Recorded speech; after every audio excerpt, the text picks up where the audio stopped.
എന്ത് പറ്റി ശ്യാമേ? അത് ഞാൻ നോക്കിയപ്പോ മുട്ടയില്ല. എന്നിട്ട് കോഴിയുടെ പുറകെ ഓടി. അതിനിവിടെ കോഴിയില്ലല്ലോ. ഇവിടെ ഇല്ല. മീനി ചേച്ചിയുടെ കോഴിയില്ലേ, ആ കോഴിയുടെ. നിനക്കിത് എന്ത് പറ്റി? കോഴിയെ ഓടിച്ചിട്ട് മുട്ടയടിക്കുന്ന വിദ്യ ഞാൻ ആദ്യമായിട്ട് കേൾക്കുക.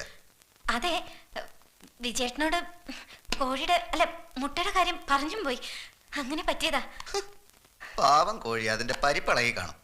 കണ്ടോ, കോഴിയോടാണ് സഹതാപം, എന്നോടല്ല. നീയല്ലേ എന്റെ പുന്നാര പെടക്കോഴി. നിന്നോടെനിക്ക് സഹതാപമല്ലല്ലോ, സ്നേഹല്ലേ. കോഴി, കുണുക്കിട്ട കോഴി, കുണുക്കിട്ട കോഴി, കുളക്കോഴി,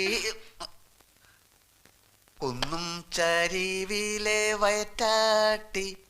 നീ കേട്ടോ, നീ കേട്ടോ, കളിപ്പാങ്കുളങ്ങര കടിഞ്ഞൂൽ